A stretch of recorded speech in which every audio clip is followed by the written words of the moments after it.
Bismillahirrahmanirrahim. Assalamualaikum warahmatullahi wabarakatuh. Ketemu Waalaikumsalam lagi. warahmatullahi wabarakatuh. Ini ketemu lagi dengan saya Akbar Zainuddin di channel YouTube FPA Gontor. Kita bersilaturahim ke seluruh Indonesia dan kita manfaatkan teknologi karena saya belum berkesempatan untuk kunjungan langsung ke IKN ini ya. Kita ke ibu kota negara di Kalimantan Timur, Kabupaten Penajam Pasir ya Ustadz ya. Kita akan ngobrol dengan Ustadz Dr. Daniar dari Pesantren Trubus Iman, Kalimantan Timur. Assalamualaikum Pak Kiai. Waalaikumsalam warahmatullahi wabarakatuh. Alhamdulillah, terima kasih Ustaz Akbar. Antum itu dari IKN itu berapa jauh Ustadz? Kalau dari IKN 3 jam Ustaz Akbar, perjalanan darat Perjalanan darat 3 jam. Beda tiga kabupaten jam. atau gimana? Dulu Penajam Pasir Utara itu satu kabupaten dengan kita di Kabupaten Pasir. Kemudian ada pemekaran, nah dia berubah menjadi Kabupaten Penajam Pasir Utara. Jadi dulu utaranya Kabupaten Pasir itu Penajam itu. Setelah Oh, pemekaran oh. Penajam Pasir Utara. Yang sekarang jadi lokasi calon ibu kota Nusantara. Itu di Kabupaten Penajam Pasir Utara. Betul, betul. Jadi Itu kita tiga, di sampingnya, Ustaz Akbar. oh 3 jam dari antum. Ya, betul. 3 jam di Kalimantan itu pendek, Ustaz Akbar. Ya, ya, ya, ya. Pesantren Trubus Iman. Ini mertua antum atau gimana? Ya, ya ini Trubus itu identik dengan identitas mertua, dengan identitas bapak mertua. Jadi banyak Oh, kegiatan setelah itu yang dia menggunakan inisial Trubus karena beliau aslinya itu dari Jawa Timur, dari Malang. Jadi Trubus itu kan bahasa Jawa, artinya tumbuh oh, atau oke. eh, tukul, tukul, tukul saja. Oh, Tukul ya. Terus kepikiran mendirikan pesantren itu bagaimana ceritanya itu beliau? Nah kalau di eh, mendirikan pesantren kebetulan beliau putra putrinya semuanya alumni Gontor. Hmm. Jadi kurang lebih beliau itu 12 tahun menjadi wali santri di Ponorogo dan di Gontor Putri karena 6 tahun di Putra, 6 tahun di Putri. Jadi ketertarikan beliau untuk mengurai problematika pendidikan khususnya di Kabupaten Pasir ini eh, yang memprihatinkan itu pendidikan agama. Nah, jadi mengapa beliau memondokkan anak-anaknya ke pesantren itu salah satu upaya beliau meskipun belum terucap ya, tapi ada keinginan beliau untuk memperbaiki di sektor pendidikan keagamaan tadi di Kabupaten Pasir. Nah, itu tampak dari gerakan beliau sebelum anak-anaknya pulang pun ada pesantren-pesantren selain Trubus Iman yang beliau ikut merintis. Jadi sebelumnya itu ada satu pesantren yang beliau ikut merintis sebagai pengurus di yayasannya dan beliau mewakafkan tanahnya juga. Kemudian ada pesantren lain lagi beliau ikut merintis juga gitu karena memang targetnya bagaimana mewarnai pendidikan keagamaan di Pasir ini lebih baik itu niat beliau. Jadi ada beberapa pesantren sebelum berbusiman yang beliau ikut merintis dan mewakafkan tanahnya. Sampai anaknya selesai pendidikan baru didirikan lembaga Trubus Iman ini. Namanya apa? Pesantren Trubus Iman gitu sih. Nama Trubus lengkapnya. Iman. Nah, Trubus Iman. Trubus Iman. Nah, karena identik dengan Trubus, maka pesantrennya beliau beri nama Trubus Iman. Kalau Trubus bahasa kira-kira Yan Bu. Nah, Jambu ya. ya. Yan Bu Iman gitu mungkin kira-kira kalau di versi bahasa Arab kan. Ya, ya, Nah, ya. sementara kegiatan-kegiatan lain beliau karena identitasnya Trubus menggunakan kata Trubus juga. Jadi kayak di perkebunan itu Trubus Bau Raya. Oh, Di kegiatan jasa perdagangan itu ada yang perdagangan alat-alat pertanian, toko pertanian itu namanya Trubus Farm. Nah, Hmm. kemudian ada di eh, bangunan itu ada Trubus Steel. Nah, gitu. Kemudian ada di agrowisata itu Trubus Sari. Nah, gitu. Jadi semua identik dengan kata Trubus itu, Ustaz Trubus Akbar. Jadi Iman yang untuk pesantrennya pesantren. dengan Trubus Gimana untuk pesantrennya. Tahun berapa Zat mulainya? Kalau pasca selesainya putra putri beliau itu di jenjang pendidikan tinggi itu 2010. Nah, jadi 2010 itu mulai mendirikan yayasan. 2011 baru mulai proses penerimaan santri baru karena Hmm. persiapan untuk infrastruktur kurang lebih dalam masa 2010 sampai 2011 itu. Jadi tahun 2011 bulan Juni Juli itu sudah menerima pendaftaran murid dan santri baru karena dibuka 3 jenjang, ada jenjang RA, kemudian Madrasah Ibtidaiyah atau MI, kemudian jenjang santrinya di level MTS gitu, Hmm. sahabat. Jadi 3 jenjang itu pertama kali dibuka di Oh, tahun tiga jenjang itu. 2011. Kalau yang MTS menggunakan sistem gontor atau bagaimana? MTS kita berjalan nyaris dengan satuan pendidikan MTS dan aliyah itu sampai 2019. 2019. Nah, kemudian setelah ada undang-undang presiden tentang undang-undang pesantren itu tahun 2019, kita yang pertama kali berkiblat dengan undang-undang Muadalah itu se-Kalimantan. Alhamdulillah. Jadi yang Muadalah perdana Pertama di kali. Kalimantan itu Trubus Alhamdulillah, Ustaz, Akbar. Jadi sekarang adalah mualimin ya berarti ya. Dalam hal ini dengan jenjang pendidikan 6 tahun berkesinambungan. Jadi paket Oh, 6 tahun.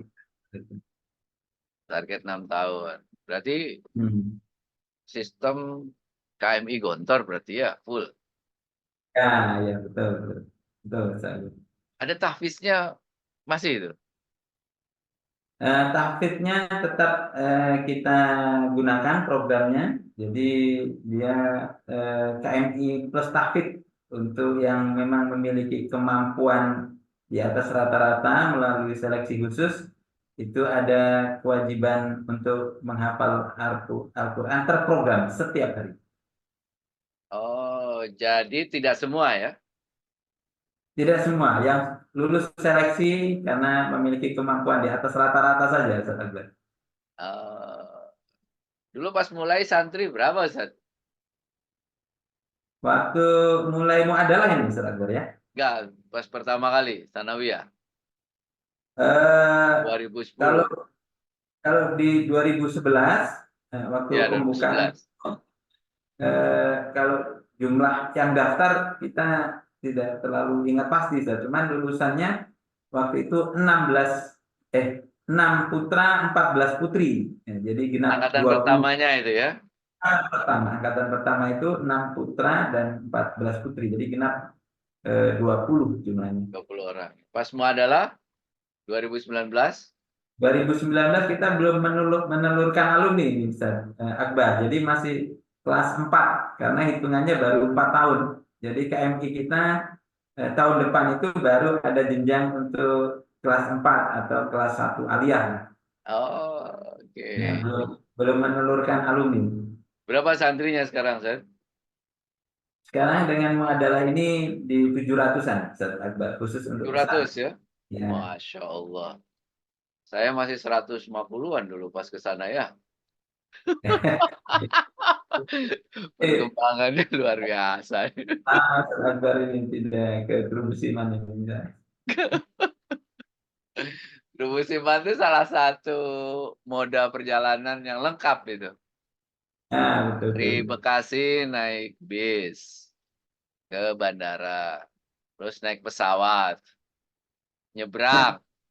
Nyebrang selat ya. Itu selat apa sungai ya? Ya, selat, selat. Selat, Selat selat. ya, nyebrang selat, habis itu perjalanan darat lagi. Masya Allah, luar biasa. Nanti Itu, kalau udah ada bandara dekat ya, di ya IKN. itu Teluk, Teluk Ustaz Akbar. Jadi, Oh Teluk eh, ya? Oh yang Teluk sekarang, Balikpapan ya? jadi yang sekarang kalau nanti perkiraan informasinya bulan Juli ini dibuka jembatannya, nah itu tidak perlu lagi melintasi menggunakan speed atau Ya, ferry. Dia ada jembatan khusus menuju IKN dari ibu dari kabupaten dari Balikpapan. Balikpapannya. Ya, dia Oh, sudah ada jembatannya. ada jembatan. Alhamdulillah. Nah, Ya. dulu kalau tidak melalui jembatan itu mau jalur darat pun bisa. Nah, kalau kita pakai jalur darat tanpa jembatan itu melewatinya titik nol IKN yang sekarang sedang dibangun IKN. Ah, oke. Nah, Oh, karena Teluk ya berputar lah ya. ya, Di Teluk itu berputar. ya. Kurang lebih 3 jam juga waktunya. Nyaris sama. Hmm. Oke, oke, oke, oke. Sadaniar, ini kita akan ngobrol secara khusus ini tentang pengembangan wakaf produktif di bidang agribisnis antum ya. Kelihatannya saya ngelihat di YouTube Trubus Iman ini luar biasa nih buah-buahnya segar sekali. Itu pemikiran awalnya dari mana itu Ustaz? Ya, Pengembangan agribisnis pesantren itu.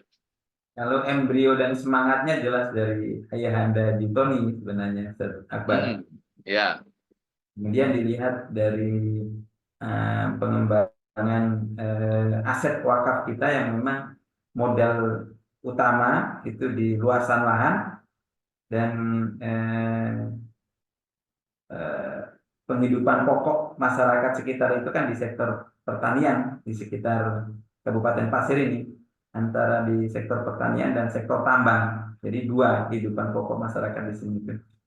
Jadi yang support untuk luasan aset wakaf yang kita kelola di angka 375 hektar itu memang yang paling cocok dengan keunggulan lokal itu kita manfaatkan di sektor pertanian. sebentar Nah, Ustaz. 375 hektar. ya betul 375 hektar, saudara. Itu tanah wakaf atau gimana Ustaz? Iya, tanah wakaf, betul tanah wakaf. Itu diwakafkan dari Haji Tony itu, oleh Haji Ya, Tony. betul, saudara. Jadi 2000 sejak 2011 itu sebenarnya sudah diwakafkan, cuman ikrarnya belum banyak disaksikan orang. Maka tahun 2019 itu resmi diwakafkan, disaksikan oleh Badan Wakaf Indonesia Pusat, kemudian BI Pusat juga, Gubernur Kalimantan Timur, ada MUI Pusat dan MUI Kalimantan Timur, beserta jajaran BWI Kalimantan Timur juga di Samarinda. Nah, itu resminya 2019. Waktu itu luasannya 300 masih 315 hektaran. Oke. 300. Nah, sekarang sudah berkembang menjadi 375 hektar untuk Saya luasan tanahnya. sebutkan sebentar, saya sebutkan lagi ini, masih terkaget-kaget ini. 375 hektar. Ya, 375 hektar. Bukan 375 ribu hektar ya, Ustaz. Benar ya, itu beda itu. Kalau yang 375 ribu hektar itu bukan kita itu, beda lagi itu. Kalau soalnya gini, kalau kita di Gontor itu 20 hektar, itu juga udah lama banget. 100 tahun di Gontor Pusat itu 20 hektar. Yang lain-lain pesantren mulainya 1 hektar, 5 hektar. Ini 375 hektar. Masya Allah. Terus dari 375 hektar ini sekarang dibuat apa saja Ustaz? Dari 375 itu selain kegiatan pendidikan, karena di atasnya juga ada pesantren, kita Ya, hanya punya dua lokasi, Ustaz Akbar. 375 hektar itu bentangan lokasinya hanya di dua lokasi. Jadi bukan kecil-kecil ya. Jadi satu lokasi 300 hektar, satu lokasi lagi 75 hektar. Masya Eh, Allah. eh, yang 300 hektar ini di lokasi pertama itu dikembangkan eh, perkebunan kelapa sawit dan juga perkebunan aren 14 hektar. Sisanya perkebunan kelapa sawit. Kelapa Kemudian yang sawit, aren. Oke. aren betul. Kemudian yang 75 hektar ini ada 32 kegiatan amal usaha yang dikembangkan di lokasi yang 75 ini. Berarti kalau yang di 300 itu dua amal usaha, 30 sisanya itu ada di pesantren. Di tiga antara puluh 30 amal usaha. amal usaha. Apa saja itu, Ustaz? Kita klasifikasikan jadi 5 ya, Ustaz Akbar ya. Satu di sektor eh, perkebunan, itu ada Oke. eh, berbagai perkebunan yang kita kembangkan, ada budidaya jeruk, kemudian ada budidaya melon, ada budidaya kelapa. Kita kembangkan kelapa pandan wangi di atas lahan 10 hektar. Kemudian ada budidaya kelor yang sekarang ini sedang dibuka 10 hektar juga.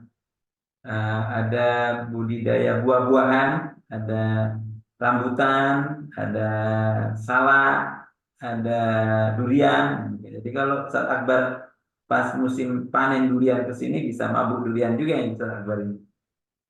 Bulan Kemudian apa? kalau lihat tahun lalu bulan Januari Ustaz Akbar. Pokoknya saya request undangan ke sono pas panen Iya, iya. durian. Siap, siap, siap, siap. Durian berapa hektar itu, Ustaz?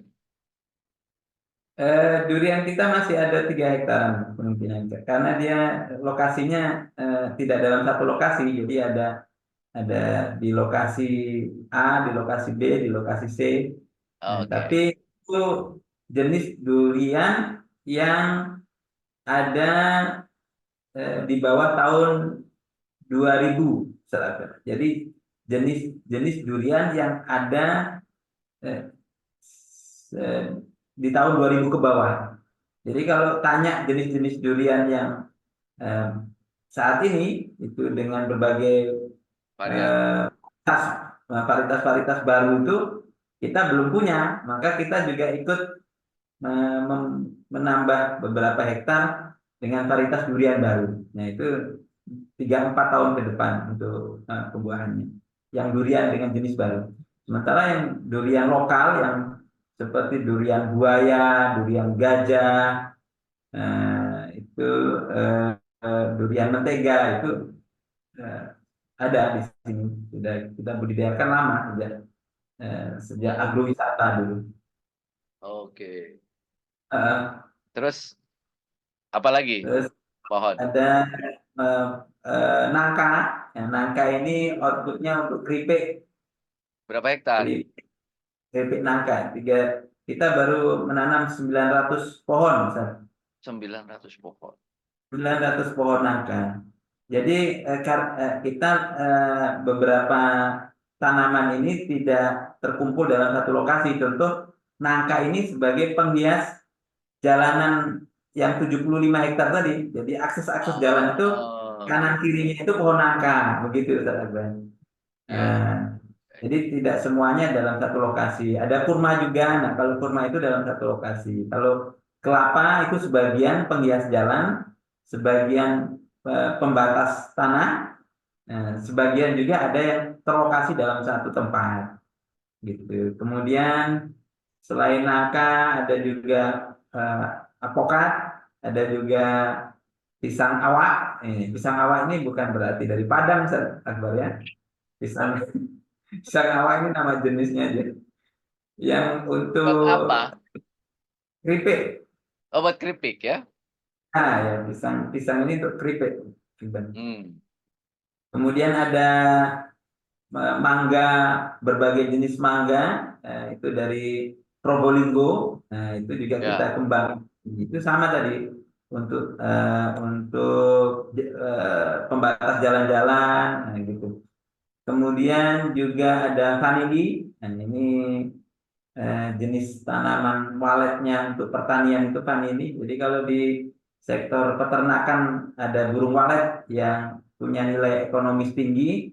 Kalau di sektor pertanian itu ada vanili yang punya nilai ekonomis tinggi juga. Itu kita kembangkan juga. Hmm. Kemudian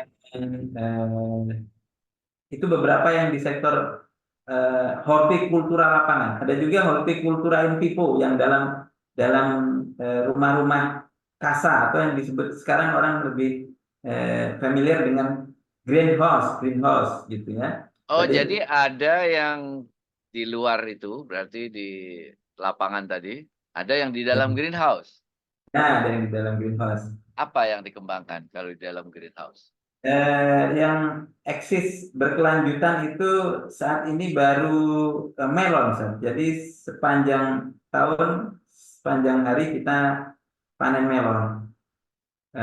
Selalu ada produknya. Tapi kalau yang temporer itu kita pernah menanam tomat, pernah menanam bunga kol, kemudian yang kontinu sekarang di melon. Kemudian ada juga eh, semi greenhouse atau bahasa lain juga bisa disebut kumbung. Nah, itu untuk budidaya jamur tiram. Nah, itu Hmm. juga. Nah, tadi itu hubungannya dengan kontinuitas tadi ya, Ustaz Akbar. Dulu kita melon itu hanya di satu greenhouse. Di satu greenhouse itu pun terbagi dua jenis tanaman untuk melihat potensi mana yang lebih utama dan juga dilihat dari sisi ekonomis dan penerimaan produk di masyarakat. Oke. Kenapa kemudian melon itu berkembang menjadi 4 greenhouse yang dulunya hanya setengah greenhouse menjadi 4 greenhouse itu karena sudah lulus dari seleksi riset and development tadi. Nah, sudah Oh, dinyatakan penelitiannya itu sudah layak untuk dikembangkan kuantitas dalam skala bisnis. Karena kalau di sektor pertanian itu ada analisis bisnis untuk bisa disebut pertanian ini layak untuk dikembangkan dalam skala industri atau tidak gitu. oke. Itu satu sektor, pertanian. Apalagi, Sat? Ya, Tadi antum sebut 5 di sektor. yang di perkebunan, Ustaz Akbar. Perkebunan. Nah, Oke. ada di perikanan. Di perikanan ini kita kembangkan pembesaran ikan tawar. Ada lele, ada patin, ada Oh. nila. Nah, Hmm. dulu memang kita fokusnya di pembesaran di kolam-kolam, selain untuk dikonsumsi juga untuk pemancingan. Nah, kemudian kita kembangkan juga dalam bentuk bioflok yang kekinian dengan sistem modern lah orang menyebutkan Ya. orang minimal itu bisa melihara ikan dengan sistem bioflok karena dia di mana saja bisa, bahkan yang punya rumah tingkat kalau di atas mau dikasih bioflok itu sangat memungkinkan kan gitu. Jadi kita menambah jenis untuk pembesaran ikan selain kolam-kolam konvensional kita tambah dengan 11 kolam bioflok tadi.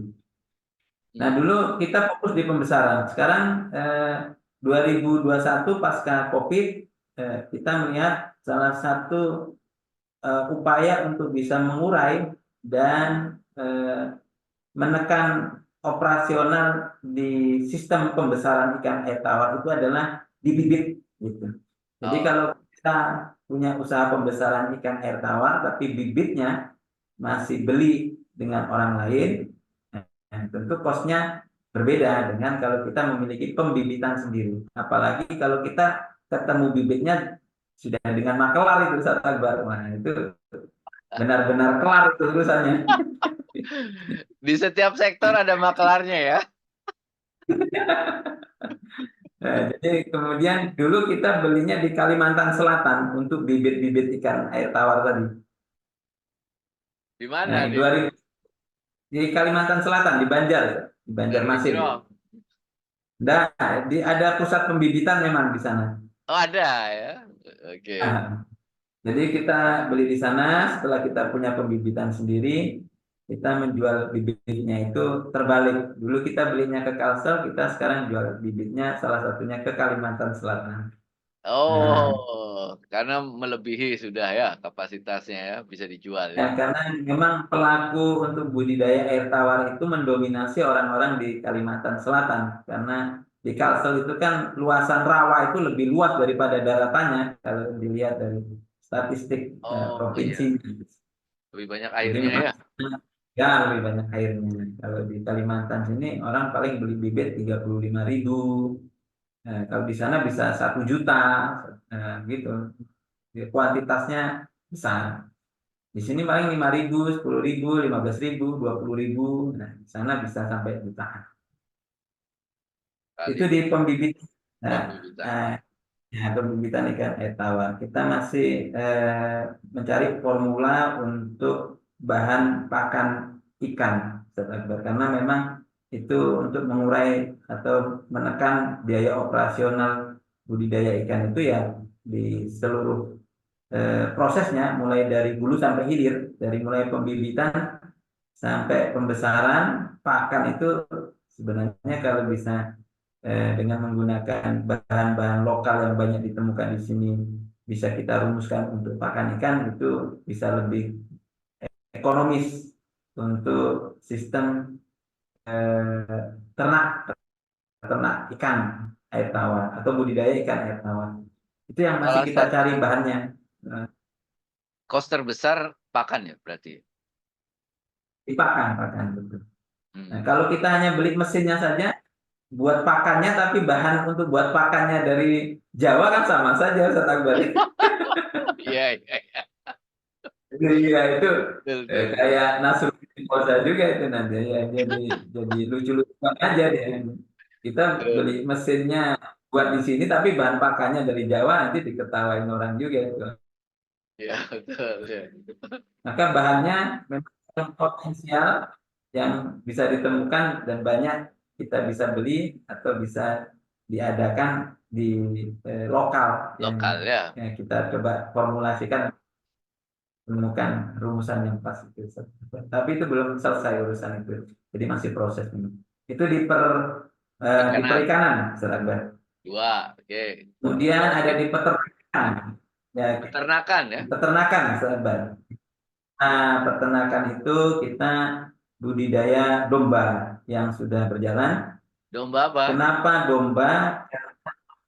Eh, domba lokal. Oke. Domba lokal. Untuk Kenapa pilihannya daging. pedaging dan pembibitan? Oh, pembibitan juga ya. Hmm.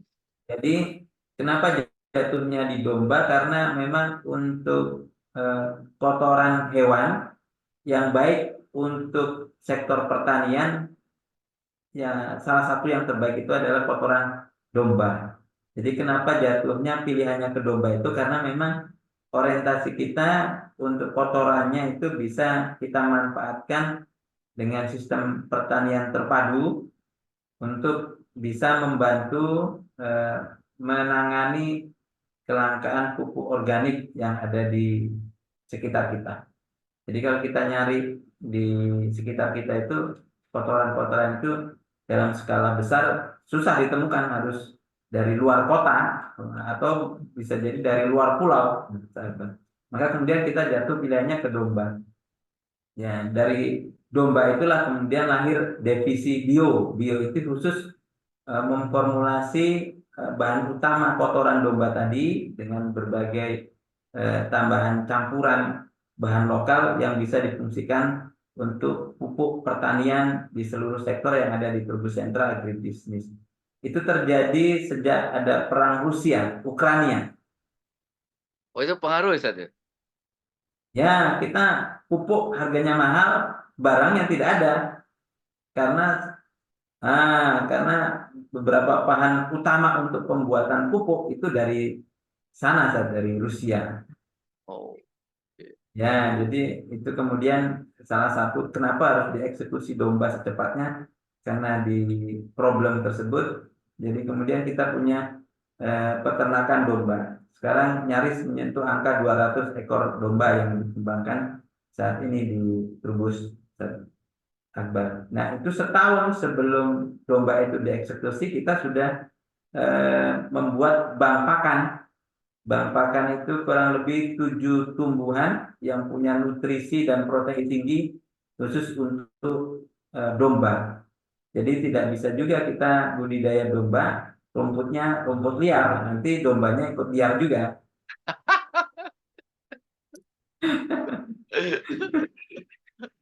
Sesuatu yang liar ini kan nggak bisa banyak diharapkan, Ustaz Akbar, ya. Namanya Iya aja betul liar. betul betul. Ya ya ya. Nah itu apa yang ditanam buat pakan domba itu? Ya, kalau di eh, domba ini, untuk pakan domba ada rumput pakcong namanya. Ada rumput odot, ada indigo vera, ada kaliandra. Wah, ini nama-nama dunia peternakan yang jarang didengar. Ya, termasuk tadi itu eh, nangka, itu kan daunnya senang itu, Ustaz Oh Akbar. iya betul. Nangka. Jadi ragam tanaman tadi itu eh, memang spesial kita tanam supaya bisa menyuplai nutrisi, karena dia beda dengan rumput-rumput liar. Jadi Hmm. ada, meskipun tidak sepenuhnya eh, dari rumput-rumput yang kita tanam tadi, cuman untuk menjadi campuran agar nutrisinya tetap terjaga, itu harus ada tanaman-tanaman khusus yang memiliki nilai nutrisi tinggi tadi. Peternakan baru domba berarti. Eh, Baru domba. Baru Nah, domba untuk ya. yang di, kemudian di Oke. industri kita ada beberapa eh, yang paling dominan itu di air minum dalam kemasan. Air minum dalam kemasan itu kita dirikan tahun 2011. Nah, ini Hmm. unik ini di air minum dalam kemasan ini, semua yang Ayahanda atau Haji Tony gunakan untuk merintis air minum ini adalah orang-orang yang sama dengan yang merintis air minum Amidas atau Latansa dulu. Nah, ini. Ya, gitu. Jadi Diambil dulu dari saya Gontor. bukan bukan dari gontornya. Artinya dulu ketika merintis cikal bakal air Latansa atau yang sekarang dikenal dengan Amidas itu, yang menginisiasi, yang ditugaskan oleh Bapak Kiai atau pimpinan waktu itu kan Ustadz Suyanto. Nah, Ah, oke. saya ini orang yang eh, sering beliau ajak untuk mendampingi nyetir, maksudnya kegiatan Sultan ya. apapun dalam, ya, dalam rintisan. Oh, Jadi Baya ke Sidoarjo menjemput pakarnya gitu. Jadi ya karena saya sering interaksi dengan orang-orang air minum, heeh. jadi kenal semua orang-orang tersebut dari hulu sampai hilir, dari mulai pengadaan sampai semua peralatan saya tahu orang-orangnya. Nah, orang-orang itulah yang saya serahkan semuanya ke Ayahanda di Tony, dan mulai merintis di Trubus Sentra Agribisnis itu. Tapi alhamdulillah, nah sekarang sudah jauh lebih mandiri. Jadi sudah cukup berkembang. Kita juga sudah punya produk botol juga. Tinggal beberapa varian untuk volumenya saja yang belum banyak. Karena baru satu jenis botol yang ukuran 600 mili. Hmm. Kecil belum ada, yang besar juga belum punya. Misalnya. Oke. Yang itu tadi yang keempat, yang kelima di sektor jasa. Oh, kalau di sektor industri selain air minum, kita juga punya rintisan konveksi, Ustaz Akbar. Kemudian Hmm. ada kalau di perdagangan itu ada toko. Nah, kemudian eh, toko ini khusus untuk display produk-produk yang kita kembangkan dari semua lini usaha. Jadi produk turunannya itu kan banyak, saat ada keripik, ada buah, ada gula. Nah, tadi kan ada aren 14 hektar itu turunannya kan banyak, itu ada gula aren Oh, yang oke. cair, ada gula kristal, ada gula batok, nah gitu, ada molase dan lain-lain. Nah, itu kita display semuanya di toko kita, di toko Turbus Sentra Agribisnis. Kemudian ada minimarket juga, ada laundry. Kalau yang di pesantren itu ada kafetaria, ada laundry, ada wartel dan lain sebagainya. Itu yang biasa ditemukan di pondok-pondok pesantren untuk fasilitas santri lah, Ustaz Akbar. Ya, oke. Kalau di tadi selesai di jasa, kita ada eh, untuk khusus untuk di jasa itu ada di restoran, Ustaz Akbar. Tapi ini baru Oke. satu. Restorannya di dalam atau di luar pesantren? Di dalam yang dulu Ustadz Akbar makan Nah, di saung. Nah, itu udah dikembangkan ya. ya, ya itu kita kembangkan, cuman khusus untuk hari libur sama Sabtu Ahad saja, konsumennya dari luar. Kalau hari-hari konsumennya santri dan santriwati kita sendiri. Oke. Ya, ya, ya, ya. Kalau Sadania, untuk, nah ya ya Ustadz Akbar. ah, ini kan 5 sektor ya. Hmm. Ini bukan lagi jenis usaha ala pesantren kira-kira ya, yang seringkali coba-coba ya. Ini skalanya benar-benar skala industri ya, Ustaz ya? Ya, kita yang kita rintis memang karena dia agribisnis, skalanya skala industri, sahabat. Jadi kayak kumbung. Nah, kumbung itu skalanya kumbung jamur maksudnya, sahabat ya. Oh, jamur ya? Itu skalanya skala industri. Jadi kita punya 6 kumbung jamur. 6 kumbung jamur itu kalau produksi semua kurang lebih bisa mencapai angka minimal 200 kilo per hari. Itu kalau 6 kumbung jamur tadi produksi semua. Ya, 6 kalau 200 kilogram jamur itu kelasnya kan memang harus punya produk turunan, karena tidak semua jamur sayur yang kita panen setiap hari itu dikonsumsi masyarakat dalam bentuk segar. Ya, betul. Padahal usianya hanya 12 jam.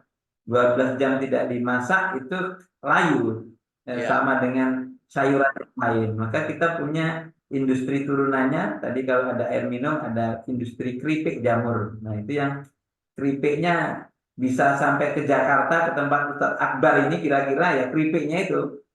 Kalau jamur Oh, segarnya tidak bisa sampai ke Ustadz Akbar, tapi kalau keripiknya nanti coba kita tes, bisa tidak sampai ke Ustadz Akbar ini di Jakarta. yang Begitu kira-kira Ustadz Akbar. bentuk olahan sudah ada apa aja? Kalau bentuk olahan yang keripik itu ada keripik original, ada balado, ada barbecue, ada jagung bakar, juga ada keripik rambutan. Nah, jadi rambutan kita juga dikeripikkan, keripik salak juga ada, sahabat. Hmm, Kemudian ada juga industri backlog. Nah, orang kalau bilang di luar log-log gitu, log jamur. Log jamur itu ya, medianya ya.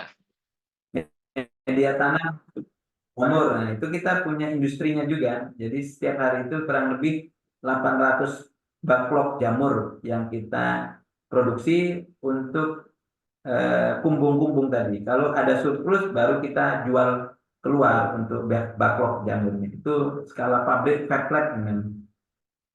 Ada industri gula aren kristal.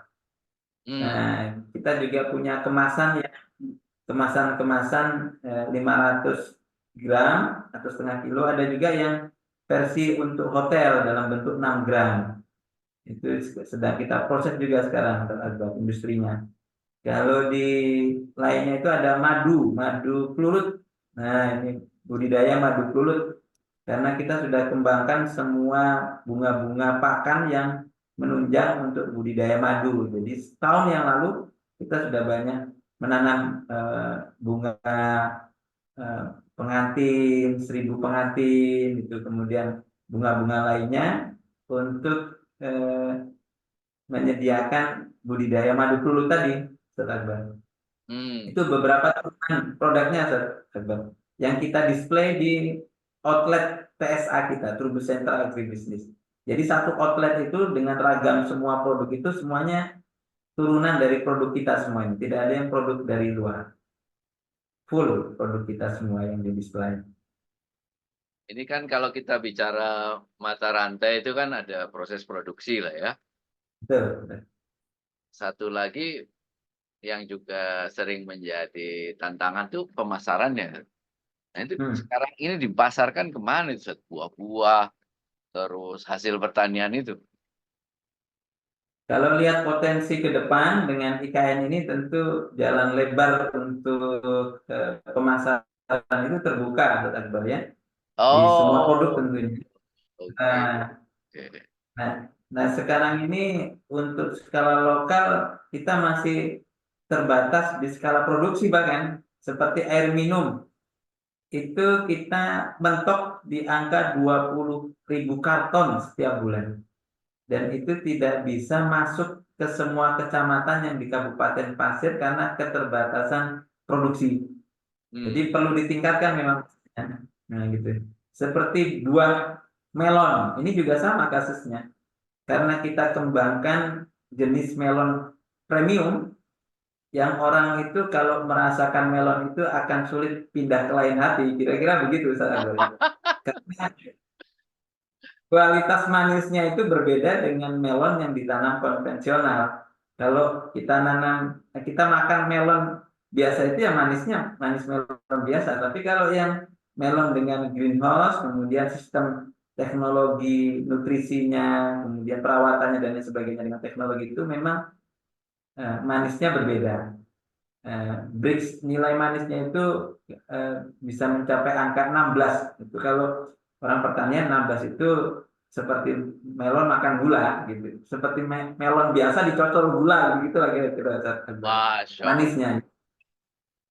Jadi produknya juga terbatas gitu. Jadi setiap kali panen untuk saat ini mudah sekali untuk mendistribusikan atau memasarkan produk-produk kita dalam skala lokal. Nah, kalau untuk produk keripik dan lain sebagainya, ini karena memang masih rintisan, jadi skalanya skala lokal, terjauh baru di Balikpapan. Tapi kita optimis karena respon masyarakat dan tes masyarakat banyak yang menyebutkan rasanya itu enak, jadi kita optimis, insya Allah produk kita akan terus bisa berkembang seiring waktu. Insya Allah, insya Allah. Nanti kalau sudah skalanya lebih besar, saya mendaftar deh jadi distributor itu. Keripik Siap, itu. siap. Ke pesantren-pesantren di Indonesia. Sambil saya seminar, saya bawain keripik. Aduh, musibat. Kayaknya seru itu. Kita tadi bisa Akbar kan nyinggung kita skalanya skala industri karena tadi dalam tata kelola dan pengelolaan semua amal usaha itu kita menghargai profesionalisme, Mas Akbar. Jadi memang kita tidak membebani SDM kita yang memang bukan di bidangnya gitu. Jadi bukan menggunakan SDM yang ada, tapi memang mengadakan SDM sesuai dengan yang kita ingin kembangkan. Itu yang kadang jarang diperhatikan di dunia usaha pesantren, mengembangkan usaha dengan menggunakan SDM yang ada itu berbeda dengan mengadakan SDM untuk usaha yang akan dikembangkan, itu berbeda. Kalau kita mengadakan SDM sesuai dengan usaha yang akan kita kembangkan, itu berarti dia patokannya dasarnya adalah profesionalisme. Tentu yang kita rekrut orang yang memang pakar di bidangnya. Nah, tapi kalau menggunakan SDM yang ada, ya tentu bisa, tapi prosesnya jauh lebih lambat, jauh lebih lama karena AHA-nya itu banyak terlambatnya, kira-kira begitu Ustaz Akbar. Jadi dibedakan nih Ustaz ya, berarti ya. Kira-kira gini, eh, yang pendidikan, fokus pendidikan, kalau yang ini berarti fokus bisnis gitu ya. Betul, betul Ustaz. Jadi antara bisnis dan pendidikan tadi terpisah, meskipun kurikulum formalnya di kelas, di KMI-nya itu ada untuk kelas 5 dan kelas 6. Kebetulan kelas 5 kelas 6-nya ini belum ada, jadi eksekusinya belum sampai pada kurikulum formalnya. Tapi sudah disiapkan khusus untuk kelas 5 kelas 6 untuk menjadi ciri khas muadalah di Trubus Iman nanti. Apa? Jadi tata kelolanya memang dipisahkan, sahabat. Jadi yang Oh, mengelola bisnis itu murni kegiatan jam aktifnya di bisnis. Sementara yang di pendidikan jam aktifnya di pendidikan. Kita tidak pernah eh, membebani SDM yang memang tidak di bidang keahlian. oh, jadi kira-kira beginilah ya. Nggak ada guru yang ngajar terus nggak tahu melon suruh ngurusin melon gitu ya. Iya, iya, iya. Oh, jadi memang yang tadi tuh di pertanian, di peternakan itu memang para pekerja profesional berarti ya. Profesional, betul, betul, sahabat. Jadi orang-orang dari Malang, dari Kediri, dari Jogja, lulusan UGM, lulusan pertanian, gitu yang memang kepakarannya di situ. Eh, Kalaupun dia eh, belum memiliki kepakaran yang sesuai dengan bidangnya, asal rumpun keilmuannya sama, itu bisa kita tingkatkan kompetensinya. Tentu dia di eh, industri tentunya. Nah, kita bisa magangkan di Jawa 3 bulan, 6 bulan di sektor usaha yang akan kita kembangkan di Trubus Iman. Seperti di air minum, itu teknisinya dulu untuk bisa memperbaiki eh, secara mandiri. Kalau kita buka industri air minum di Pasir, yang Ustadz Akbar ini sudah tahu panjangnya perjalanan ke sini, tapi kita tidak punya teknisi mesinnya yang bisa standby setiap hari untuk perawatan dan perbaikan, tentu kosnya mahal sekali untuk bisa mendatangkan teknisi dari pabrik utamanya yang menjual mesin itu. Maka teknisi kita sekolahkan di sana 3 bulan untuk bisa merawat dan memperbaiki spare part mesin yang kita miliki. Sama dengan domba juga.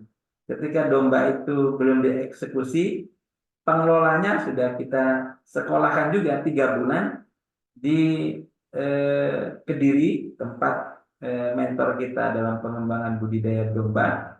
Mungkin Ustaz Akbar nanti bisa cek kalau di YouTube itu ada Barokah Farm. Nah, itu salah satu mentor kita, tim ahli kita di domba di sana 3 bulan. Yang pabrik keripik juga sama. Itu kalau Ustadz Akbar mungkin terbiasa Ustadz Akbar ke Malang bisa jadi sudah hafal di Malang Ya. itu dengan aneka ragam keripik. Nah, itu pakar yang sama dengan yang mengembangkan itu Bu Sina. Jadi tim ahli kita dengan Sokers itu, contohnya Sokers itu eh, orang di balik Sokers atau CPKJ Food itu di semua sektor makanan olahan di Malang itu otaknya beliau. Dan itu orang yang sama yang mewakafkan keahliannya, keilmuannya di Trubus Iman untuk mengembangkan vape lab di industri keripik, sayur dan buah yang ada di Trubus. Kita magangkan di sana 6 bulan tenaga lokal kita yang akan selalu diawasi oleh beliau dari Jawa. Kemudian yang di Backlog Jamur juga sama. Itu magang juga di CV Restu Bunda di Malang. Ini salah satu petani jamur terbesar di Jawa Timur. Itu juga magang di sana. Dan beliau mentoring bahkan setiap hari, setiap waktu itu laporan. arahan dari beliau dari Malang untuk tim lokal kita yang ada di Trubus Iman. Itu dalam pengawasan beliau. Jadi di semua aktivitas divisi yang kita kembangkan itu ada tim ahli, tim kepakaran yang diberikan amanah melalui sistem wakaf profesi terhadap. Jadi beliau ini kalau bahasa kita orang-orang yang sudah sejahtera, yang sudah eksis dalam dunia usahanya dan sudah selesai dengan urusan perut gitu. Jadi saya mau mewakafkan ilmunya ini gitu. Hmm. Terus Iman eh, kira-kira mau tidak mengembangkan usaha yang pernah kita kembangkan di Jawa dan berhasil sukses eksis sampai sekarang menjadi amal usaha di sini. Itulah yang kemudian dilakukan oleh pakar-pakar tadi. Nah, kita tinggal mempersiapkan SDM lokal yang bisa dibimbing, dikontrol, dan diawasi serta diarahkan dari pusatnya sana. Gitu. Jadi tidak dilepas, meskipun kita memiliki SDM-SDM lokal yang sudah dipersiapkan, tapi mentoringnya melalui teknologi seragam. Jadi di setiap lokasi-lokasi itu ada CCTV yang eh, bisa komunikasi dua arah. Jadi mentor tadi bisa dia monitoring CCTV sekaligus memberikan arahan kalau diperlukan. Karena suaranya bisa langsung keluar di lokasi tempat pengelolaan industri-industri tadi.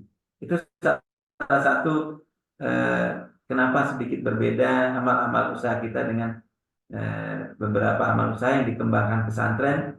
Mungkin banyak faktor Ustaz Akbar ya untuk bisa memulai skala industri secara profesional, tapi itu menjadi sebuah kewajiban ya, karena kalau kita pesantren mau memiliki ciri khas bahasa saja kita mempersiapkan guru yang memang kepakarannya di bahasa. Nah, sebenarnya sederhananya seperti itu, apapun yang kita ingin kembangkan di pesantren, ya memang kepakaran itu menjadi syarat mutlak untuk bisa menyempurnakan salah satu proses sesuai dengan harapan yang diinginkan. Kira-kira begitu lah sahabat. Insyaallah. Kalau dari sistem organisasi, Sat, ini berarti Nah, kalau dikatakan kan gini ya, gampangnya ya. Kalau pesantren ada yayasan lah ya, wakaf, badan wakafnya. Kalau di sini itu ada badan usahanya tuh gimana, Sat? di yayasan Pertanian. kita di sini eh, nah di ya, kan nazir wakafnya yayasan sahabat. Kemudian Oke. ada tiga pimpinan itu sebenarnya bukan sesuatu yang baru lagi kalau Ustaz Akbar ya, kita sebutnya konsep Trimurti. Nah, Ya. gitu kira-kira gambarannya. Nah, Trimurti tadi memiliki kewajiban dan tugas masing-masing meskipun tidak tertulis, tapi tupoksinya jelas. Satu pimpinan dia menangani administrasi pesantren dan pengasuhan, gitu. Kemudian satu pimpinan lagi saya itu fokus di pendidikan dan amal usaha, gitu. Kemudian Hmm. satu pimpinan lagi di Disayat sama konseling. Jadi tugas masing-masing itu sudah jelas. Artinya di amal usaha itu memang tugas utama saya untuk bisa mengembangkan dan memberdayakan aset wakaf, gitu. Jadi tupoksi saya sebagai salah satu pimpinan di pendidikan tadi yang mencakup muadalah, kemudian tugas keduanya itu di amal usaha. Maka ketua koperasinya itu ketua Kopotren, ketua koperasi produsen Pondok Pesantren Trubus Iman itu ditugaskannya ke saya karena memang wewenangnya untuk pimpinan menjadi eh, yang ditugaskan untuk menjadi pengelola di amal usaha saya, maka ketua kontrennya saya. Yang badan usaha tadi yang Ustaz tanyakan badan hukumnya kontren. Nah, kontren ini di sini fungsinya memberdayakan aset wakaf. Kalau di Gontor itu lebih pada YPP WPM, kira-kira begitu Ya. Ustaz Akbar. Oh, Nah, itu kan berarti di YPP WPM itu kan pembinanya ada salah satu nama pimpinan Gontor, iya selalu itu benar. pembina. Nah, itu sebenarnya bukan sesuatu yang baru juga. Kita hanya mengikuti, ngekor kita, cuman tidak eksplisit dalam penyebutannya secara struktural seperti Gontor. Berarti bentuk usahanya berbentuk koperasi berarti ya. Koperasi, Oh, koperasi. Ada koperasi yang ya. PP juga, ada yang PT juga, ada yang CP OPT ada juga. juga. Ya, sebelum koperasi itu ada CP, ada PT yang sudah berkembang eksis lebih dulu, sahabat. Karena koperasi Hmm. ini baru 2021. Oke. Ya, ya, ya, ya, ya. Oh, jadi ada yang berbentuk PT, ada yang berbentuk CV, tapi ada juga yang berbentuk koperasi begitu ya. Yang CP dan PT itu sebelum koperasi. Nah, sekarang setelah ada koperasi, semuanya menginduknya ke koperasi semua. Oh, jadi diletakkan di bawah koperasi semua ya. Ya, seperti mini holding lah kalau di luar itu. Ya, ya, ya, ya, ya, ya, ya. Nah, ini Ustadz Daniel. Nah, ini kan proses panjang ya. Itu sudah berapa tahun ini mengembangkan model agribisnis seperti ini, Ustadz? Kalau agribisnis belajar dari Pak Haji Tony itu ketika menjadi wali santri 12 tahun di Gontor itu beliau mempelajari banyak hal. Salah satunya beliau melihat bahwa Gontor itu bisa menjaga idealismenya karena mandiri tadi, Ustaz Akbar.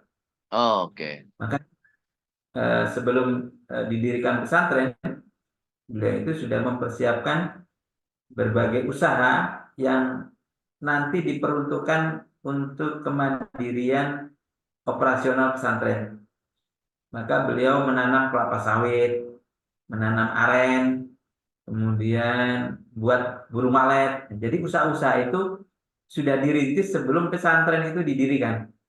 Hmm. Nah, maka ketika pesantren itu sudah berdiri, tadi beberapa amal usaha yang sudah dipersiapkan itu sudah bisa dimanfaatkan hasilnya untuk menopang operasional pesantren. Itu salah satunya eh, amal usaha yang sudah eksis sebelum pesantren didirikan. Kayak burung walet, nah itu didirikan sebelum pesantren dibangun. Maka ketika diikrarkan wakaf 2019, itu ada 13 amal usaha yang sudah berjalan di pesantren yang ikut diwakafkan bersama beliau secara lisan, secara ikrar wakaf secara resmi. Meskipun sejak pesantren itu didirikan semua hasilnya diperuntukkan pesantren, tapi itu dinyatakan secara lisan ikrar di depan umum. Secara resmi 2019 itu semua masuk dalam akta ikrar wakaf untuk pesantren Trubus Iman. Dan sekarang itu terus dikembangkan Ustaz Akbar, alhamdulillah.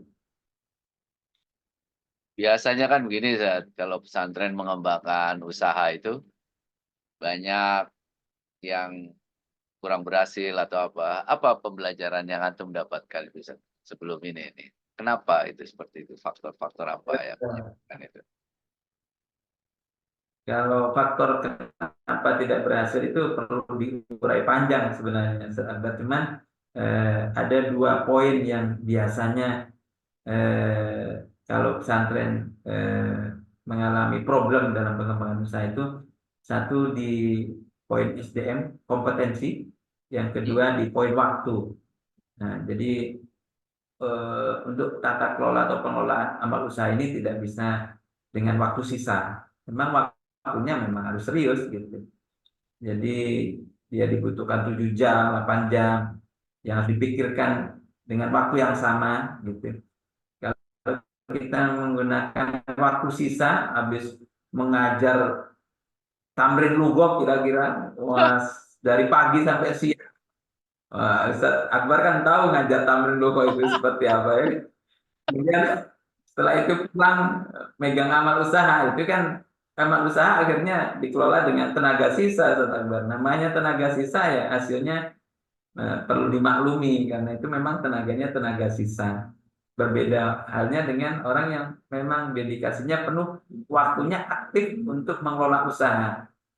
Apalagi tadi kalau waktunya sudah porsinya sesuai dengan standar usaha, kemudian kompetensinya itu diimbangi. Nah, jadi orangnya memang yang memiliki memori atau pendidikan dasar di bidangnya atau keahliannya.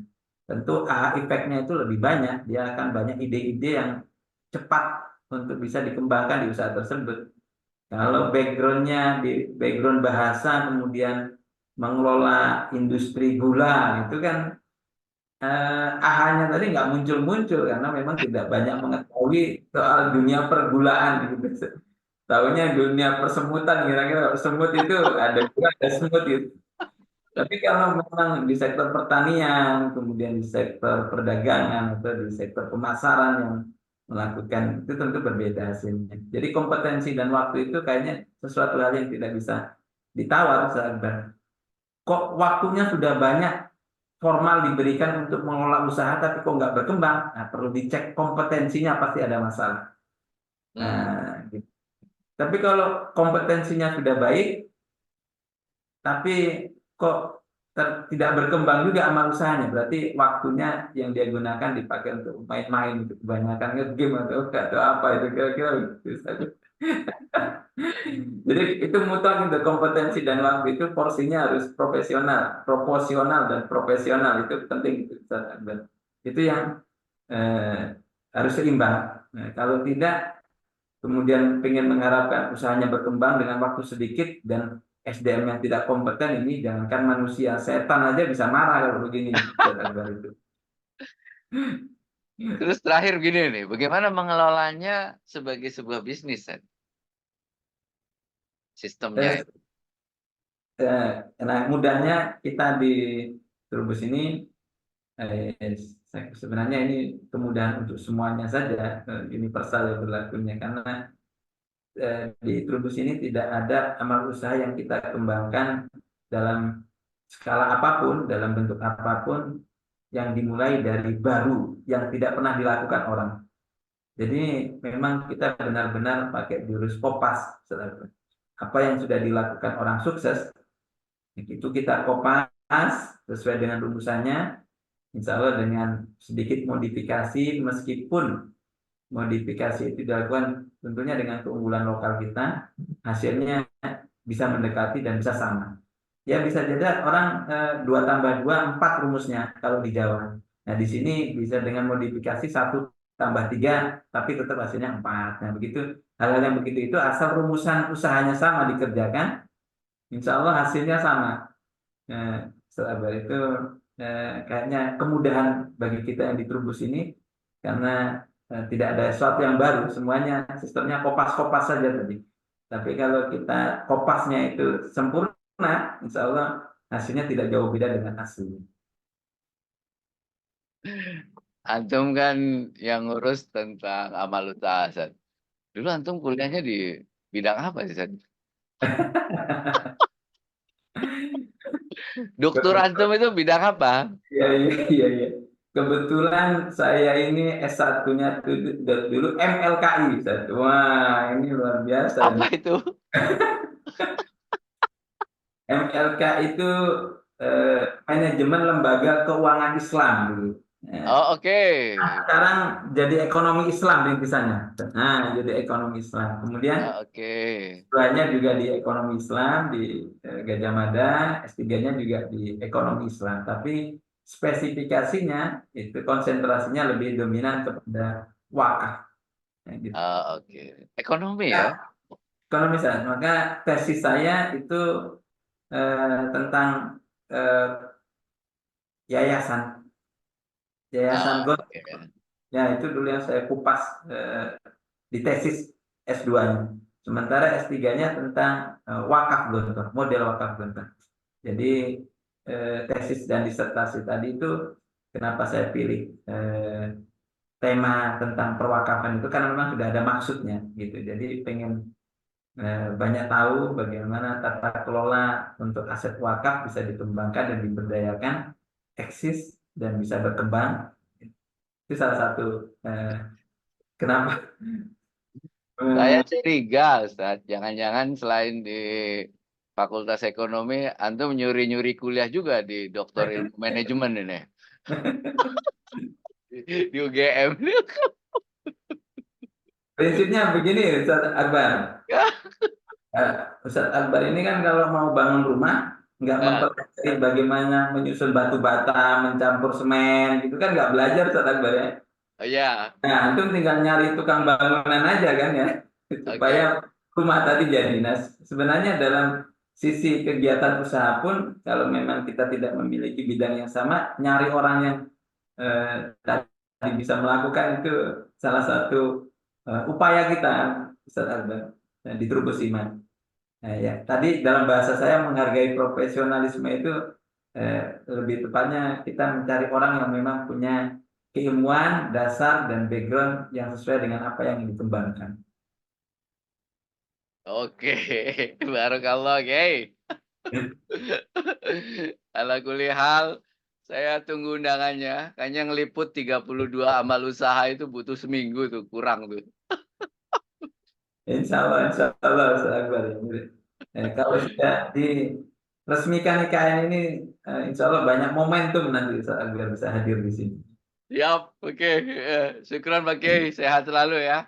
Ya, Sukses amin, selalu. amin, Ini amin, sangat amin. menginspirasi. Mudah-mudahan ini menjadi inspirasi buat teman-teman di pesantren yang lainnya. Kita akan ngobrol lagi di video-video berikutnya, Kiai ya.